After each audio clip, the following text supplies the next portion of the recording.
Good morning বন্ধুরা, শুভ সকাল। দেখছ আমি শুয়ে পড়েছি, তার কারণ একটাই, আমি ছাদে গেছিলাম জামা কাপড় আনতে।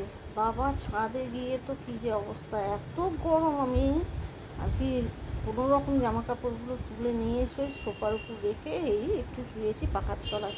পাচ্ছি না জানো। বলো তো তোমরা কেমন আছো এই গরমে? তোমাদেরও একই অবস্থা নিশ্চয়ই, তাই না বন্ধুরা? এত গরম বাবা, কী করে যে বলো তো কাজ করব তোমাদের সাথে। তাই আজকে রান্নাটা শেয়ার করতে করলাম না, কারণ একটাই, মেয়ের বান্ধবীর বাড়ি যাব, লাঞ্চে ইনভাইট করেছি।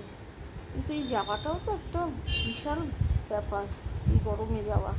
কিন্তু যেতে হবে, বারবার বলেছে আন্টিকে নিয়ে আসবি মেয়েকে, তাই যাব।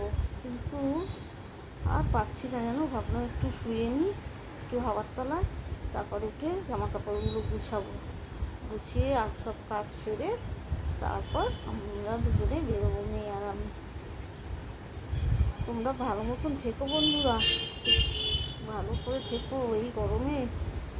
আমি নিজেই পাচ্ছি না, তোমরাও নিশ্চয়ই আমারই মতন অবস্থা হয়েছে, তাই না? দেখো না, শুয়ে পড়েছি, আবার কার উপরে শুয়েছি দেখো।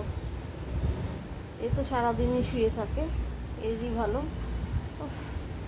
এই একটু শুয়ে নিই, শুয়ে উঠে যাবো, কাজ সারবো। আমি জামা কাপড়গুলো গুছাবো, গুছিয়ে ঘর ঝাঁটিয়ে ঘর গুছিয়ে স্নান করে বেরোবো মেয়েকে নিয়ে, মেয়ে আর আমি। খুব গরম গো, এত গরম আর ভাল লাগছে না। একটু বৃষ্টি হলে খুব ভালো হয় বলো, তাই না? তোমরাও ঠাকুরকে ডাকো যেন একটু বৃষ্টি হয়, ঠিক আছে? তোমাদের সাথে একটু গল্প করে নিলাম, ভাল লাগছে। টাটা বন্ধুরা, সুস্থ থেকো, ভালো থেকো। কী আর বলবো বলো, এই গরমে আর কিছু বলার ভাষা নেই। রাখছি তাহলে, ভিডিওটা এখানেই শেষ করলাম। টাটা, ভালো থেকো, ভালোভাবে থেকো।